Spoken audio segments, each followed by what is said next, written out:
What's going on, guys? Andrew Piluk Hockey here, back with another video, and today is an important video. So if all I'm asking is if you've been subscribed to this channel for a while, or if you're new, please watch this video all the way through, because I have a lot of things that I've written down and gone through articles, listened to interviews, everything that I possibly can, because this video is very important to me, and I think that you guys would be very interested in hearing what this is.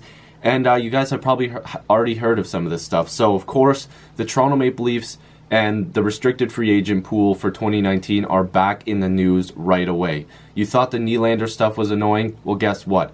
It's happening again, but this time with Matthews and Marner in regards to offer sheets. Now, let me just quickly explain why this is a pain. So, first off, restricted free agent players, if you don't know what that basically means, to keep it simple, unrestricted free agents can go to free agency. Restricted free agents, the team still owns their rights, so they can't just openly go and talk to other teams and sign somewhere without any compensation, whatever. There's compensation for teams that have to sign these players, but we'll get into that in a second. So basically, if a player doesn't have the contract by July 1st, and another team can start talking to them or whatever, the Leafs would have to match it. So if Matthews was offered money from Arizona, and again, I'm going to get into this more, but if Matthews didn't have a contract from the Leafs by July 1st, 2019, and Arizona offered him a contract, the Leafs would have to match that, okay? And whatever, we'll get into that in a second here, but it's just ticking me off. I have so much to say. I literally have 2 pages of stuff that I want to talk about, and we're going to get into it right now. So I read some stuff on Pension Plan Puppets, which is a Leaf site, but I've also been hearing about this for so long, is that the Toronto Maple Leafs are screwed. Essentially, they're losing Matthews and Marner because the offer sheets are coming out, which, sorry, it isn't true. And people are acting like the Maple Leafs are the only team that can get affected by offer sheets. Let me just run down the list of 2019 potential restricted free agents, because remember, teams can sign these guys, pretty soon here, and they'll be off the books, and then the Leafs will be, or whoever, will be able to keep these players instead of them going to the restricted free agent period where teams can offer sheet them. So, Rantanen, Marner, Point, Tkachuk, Aho, Meyer, Laine, Connor, Matthews, Besser, and Kapanen. That's a lot of really good names here. Now, people are going to say, well, the big compensation won't be there for a lot of these players, and, some of them aren't top-end talent. Teams won't waste their picks and whatever. Some of these guys can get offer sheeted. All of them can, if they get to that point. And here's the thing. Some of these guys are really good and on really good teams. Even medium compensation for some of these players, some teams might be strapped. It could happen to any of these players. It's not just the Toronto Maple Leafs. It's not just these two up here. Any of those guys, if they get to that point, can be, offer sheeted, whatever. So, to go through this again, all right? Restricted free agent players can be contacted by other teams and made an offer after July 1st, 2019. And then, obviously the Toronto Maple Leafs, again, if we're going with the Matthews comparison, Matthews' rights are owned by the Toronto Maple Leafs. He's a restricted free agent. So if no deal by July 1st can be negotiated, the other team, Matthews could sign a contract with Arizona, and then Toronto would have to answer to that. They would have to match it. If they don't, there's compensation that has to be given. So let me just show you guys the compensation board, okay? And I'm going to post it up for you guys to see this, and I have it on my phone so that way we can go through it. So, depending on how the cap will work next year, I don't think it'll take too much into effect of this. It's going up. But currently, this is the compensation for offer sheets. So, if it's $1.3 million or below, you guys can see that, there's no compensation. If it's over $1.3 million to about, just over $2 million, it's a third-round pick compensation. If it's over $2 million to about $4 million, whatever, you guys can see that, it's a second-round pick as compensation. Over $4 million to $6 million is a first and a third. Then wait, did I say that? Yeah. Sorry, over 4 to 6 is a first and a third. Over 6 to 8.1 is a first, second, and a third. Over 8.1 to 10.1 is 2 firsts, a second, and a third. And then over $10.1 million is 4 first-round picks. And again, if I didn't explain that to the way you want to hear it, it's up on the screen right now. You can see it. So as the money goes up, the compensation goes up. There's a ton of picks that could be dealt here, okay? So, we'll get back to that in a second. One hasn't been signed since 2013. They're fairly rare, and I will get back to that in a bit as well. The rumors are suggesting that Matthews and probably or possibly Mitch Marner could be given an offer sheet, okay? So not every team can do this. This is something that I've had people comment about. They're like, oh, well, you know, this team's going to offer sheet Matthews and then they're going to offer sheet Marner. It's like, no, okay? First of all, that's wrong. You have to, not every team in the NHL can do this. If you don't own your own picks, if you don't own your, let's say, your first round pick, then you can't offer sheet either one of those guys because you're probably going to have to give them big money, which would require you to give up your first four, your next 4 first round picks, or a first, second, and a third, 2 firsts, whatever.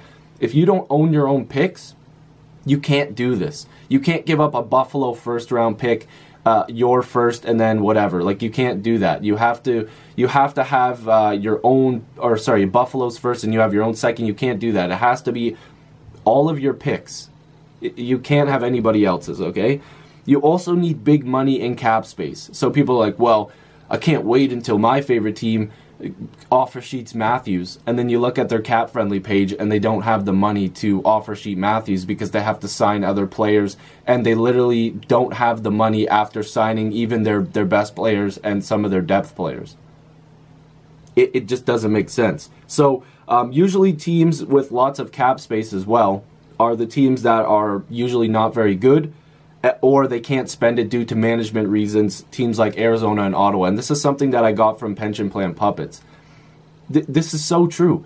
Usually teams that have all this cap space are teams that aren't usually in the hunt. And that's not to say all of them, you know, aren't in the hunt or whatever, and they have cap space, whatever.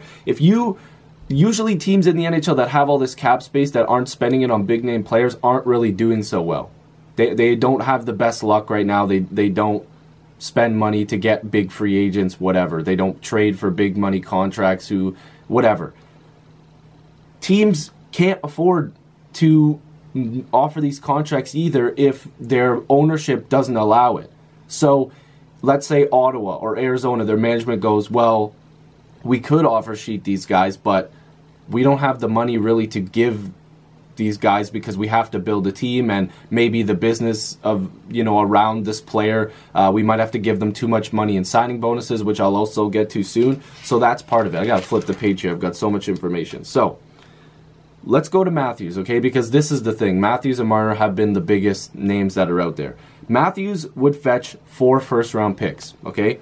If a team is looking to rebuild, you better hope that giving up those 4 first-round picks are worth it, because your rebuild has to be almost essentially over. You need first-round picks to acquire good talent.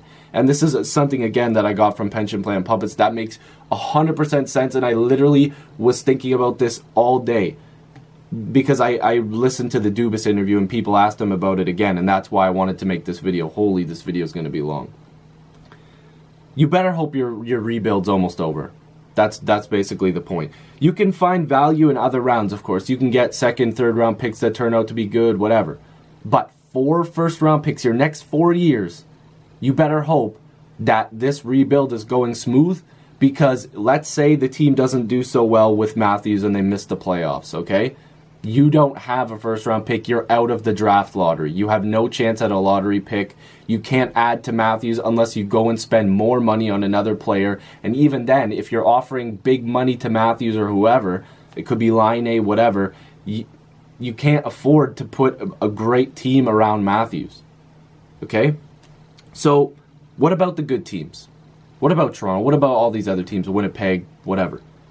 Well, as you guessed it, they probably don't have the money to, sorry, I can't say Toronto because that's the team that owns the player, but if they don't have the money and they've given up picks in other trades and stuff like that, they can't bring on Matthews. They can't bring on Marner. If you can't afford these guys, you can't afford them. And people are using this argument to Toronto, which I'll also get to in a second. But, you know, teams like Washington, Pittsburgh, Winnipeg, Boston, whoever, they would have to trade their depth plus giving up those 4 first-round picks. And that's the thing where people will make the argument. That's why I wanted to keep Toronto out of this for a second. But Toronto keeping Matthews, matching an offer sheet, wouldn't have to give up the first round picks. They keep their player, they keep their picks. But if a team like, you know, any of these good teams or whatever have to try to make a move and get Matthews, they somehow work it out, they have to give up 4 first-round picks plus all that salary plus dump half the roster because they can't afford them. That's how big of a deal this would be if a good team got a guy like Matthews, Marner, Laine, Aho, whatever, because they're going to get big money, all right? Here's the kicker as well. The player has to sign the damn contract. Like, I don't think you guys understand that if somebody gets offered, if Laine gets offered a deal, Laine's not just going to be like, well, I guess I'm an Islander now. No, he has to sign the damn thing. If he doesn't sign it, he ain't going anywhere. That's just the truth, okay? So, why do you think this whole time with Nylander's camp, people are going, oh baby, Nylander's getting offer sheeted? Nylander kept liking Toronto's pics on Instagram, talking about how he wanted to come back to Toronto, wearing their gear while he was practicing in other countries, saying that he wanted to stay in Toronto. So teams didn't offer sheet him because he didn't want to go anywhere else. He wanted to work it out with Toronto. Dubas wanted to work it out with Nylander. Toronto has, okay, a good NHL team. They all grew up, they've grown up together, whatever, a couple of years now. This core has grown up together. It's a hockey city. The city loves it, the country loves it, of course, but Toronto is like the center of the hockey universe, all right? There's a ton of endorsements. Nylander was still on Canadian television while not having a damn contract. He gets all these endorsements from Toronto, and don't say, oh, well, other teams can offer it. Yeah, they can, but let's be honest here. Toronto's given up huge money. They've got a big hockey city. They get a ton of endorsements, all right? You can win in Toronto. You can win here. If it's Laine, you can win in Winnipeg. Okay? If it's Rantanen, Colorado, they look like they could at least be a contender. These guys don't have to leave. They don't. It's not always all about the money. People think it's all about the money. Look at, everybody's calling Nylander greedy and all that. If he was really greedy, they would have been talking to every GM, hand me those offer sheets and let's make sure Toronto can't sign anybody else. Let's get all the money, and if they don't sign, or if they don't match it, I'm going somewhere else, and guess what? This is great, I'm leaving, whatever, I'm getting my money. He didn't do that. He's still a Toronto Maple Leaf, okay? Let's also go to the point that I wanted to bring up about Dubas. Dubas has said time and time again that he will match these offer sheets. He does not have to be the GM that gives up the picks. If he signs Matthews to a lucrative deal, let's say, I think it was suggested in the article, $13 million for Matthews and $11 for Marner. That's over what the Leafs definitely want to pay for both those guys. The Leafs do have money next year to be able to keep those guys. But guess what that means? You're getting rid of some of your depth. But lucky for Toronto, Tavares, Marner, Nylander, Matthews, Freddie Anderson, and Net, that's already a solid core. They already have Morgan Riley locked up, who they're not going to get rid of. They have Liljegren coming up, that's a cheap contract. They've already signed Rosen. They have Borgman. They have Sandin. All these guys can fill those spots and do at least a decent job. If it means you lose a guy like Gardner in free agency, guess what? He's gone. You got to keep Matthews. If you got to try to work out something with Marleau, even though it won't happen, and he's got to go, then he goes. That's another $6 million. If you've got to find a way to dump Nathan Horton's contract from having to use it on the LTIR, you get rid of it. You get rid of a couple picks and maybe something else or whatever. If you have to get rid of Zaitsev, there's a market for him. You get rid of Zaitsev. And it won't be a good return, but guess what? The Leafs need to get rid of that money. The Leafs can... Hell, I love Nazem Kadri, okay? He's my favorite player. People have been on him for some reason. If you have to get rid of Nazem Kadri, you're getting rid of Nazem Kadri. You can keep these guys. They can free up space. You got to get rid of Brown. Hell, Kapanen. People are forgetting that Kapanen is a mid-round... Like, he would get, like, the mid type of range for compensation. If teams really want to tie up the Leafs for a guy like that, they probably could. And unfortunately, the Leafs would probably lose him if they couldn't match. But they'd get picks in return. So the Leafs would rather keep guys like Matthews and Marner. And I'm sorry, but Kapanen is not Matthews and Marner. Oh, trade Nylander. Just wait. Just wait until Nylander shuts all you people up, all right? I'm going to go back to this point as well that I was talking about as well. Because it's going to seem hypocritical of me to say that the Leafs can just free up space and other teams can't free up space to sign these guys to contracts. I'm going to say it again. The Leafs do not have to give up the 4 first-round picks. If a team like Washington wants to screw up half their team, Pittsburgh, whoever, a good team with, the picks to be able to do this, go ahead. Give up 4 first-rounders. Get rid of all your depth. The Leafs don't have to do that. That's my point. And the player also has to sign the contract. Keep that in mind. So in the past 20 years, there have been 9 offer sheets given out. Okay? 8 of them were matched by the home team. So 8 of them have been matched out of 9 offer sheets in the past 20 years. Only 1 was signed, that was Penner with the Oilers, whatever. Here's another thing I want to bring up again with the Matthews and Marner situation, okay? Have you guys seen the Matthews and Tavares lingo that, or talk, whatever, that's been going on for months now? Tavares and Matthews had conversations when he was deciding where he was going to go that Austin Matthews wanted him to stay in Toronto, or to come to Toronto, and that he wasn't going anywhere. He wants to win with Tavares. Tavares also said, I want to add, not subtract. So guys, if I'm coming here, you can't lose guys like Nylander. You can't lose guys like Matthews. You can't lose guys like Marner. You can't lose these guys. I'm coming here to add, not subtract. So, what does Toronto do? They keep Nylander. They obviously signed Tavares. He came here because he believes in the message that Dubas, Matthews, Marner, whatever. Marner was in the damn video to get Tavares to come to Toronto. If all reports were true, Marner was part of the pitch. Matthews was calling him. These guys don't want to leave. Like, what is this narrative that the Leafs are just going to take their money and run? Oh, Matthews is signing in Arizona. Do you guys realize Arizona might not have a damn team in 5 years? Matthews is going to sign a contract and then end up somewhere else when Arizona has to fold? He's not going to save that franchise by himself. I hate to tell you guys, one guy can't fix everything. That's a reason why the Oilers, although they've been picking it up lately, McDavid can't carry their asses to the cup every year. It does not take one guy. It takes a group, and that's why guys like Laine will stay in Winnipeg, Rantanen will stay in Colorado, Marner and Matthews will stay in Toronto. These offer sheets don't always happen. They almost never happen, and the players almost never sign them, or they're matched.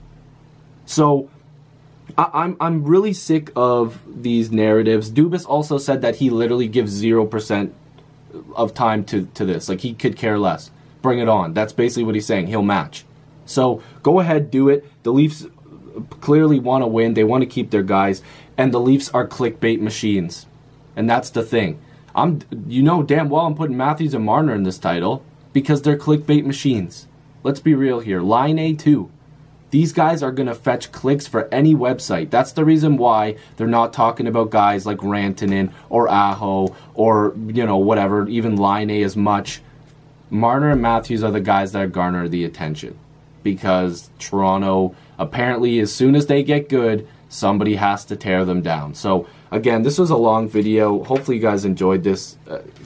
Whatever. Honestly, stuff like this just ticks me off. I provided a lot of facts in this video, so if you're new, make sure you subscribe. Love to have more hockey conversations with you. Join the squad. Let's get to 4,000 subscribers. Hopefully you guys enjoyed this, and hopefully you guys enjoy the offer sheets that aren't going to happen. I'll see you guys in the next video, stream, or podcast. Peace.